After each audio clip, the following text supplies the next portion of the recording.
Revelation 1476. From the 17th of June 1940. Mammon, matter. Wrongful direction of will. It is a great danger and a great injustice that you attach your heart too much to mammon and therefore do not detach yourselves from matter, but strive to increase it. And your thinking and striving will always only be for the increase of earthly good, and so you also do not pay attention to the signs that announce the approaching judgment. You live in a world of desires, of wanting the treasures of this earth. And you forget that these draw you down again towards the banished state. Earthly life is given to you to have the opportunity to free yourselves from such desires. But you use it to increase, you let yourselves be captured more and don't consider the dreadful consequences.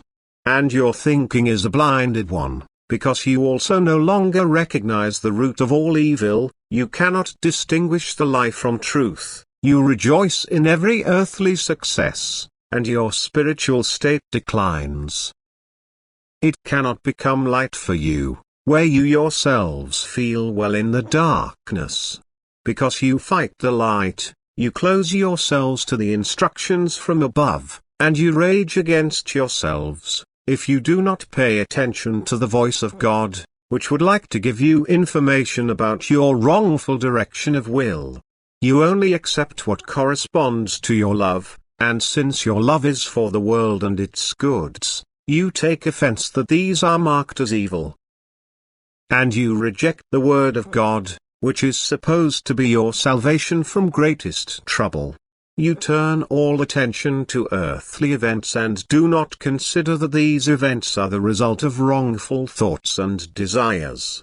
And what you could easily overcome, if your will would be turned towards God, that will now cost you a bitter fight, you will have to give it up unwillingly, and a horror will seize you in view of the values which fall prey to destruction.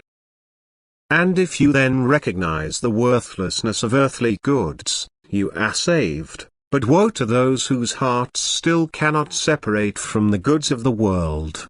They can no longer be saved on earth, because they are still too much connected to matter and God is still too far away for them to recognize His rule.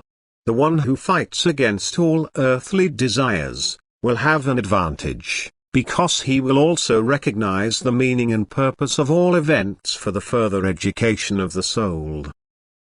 But who always only sees the world and wants to avert the damage in an only purely earthly way, he still lacks the right knowledge. His thinking is erroneous, and he will move further and further away from truth, because he does not seek and desire it, but is firmly connected with what is part of the adversary.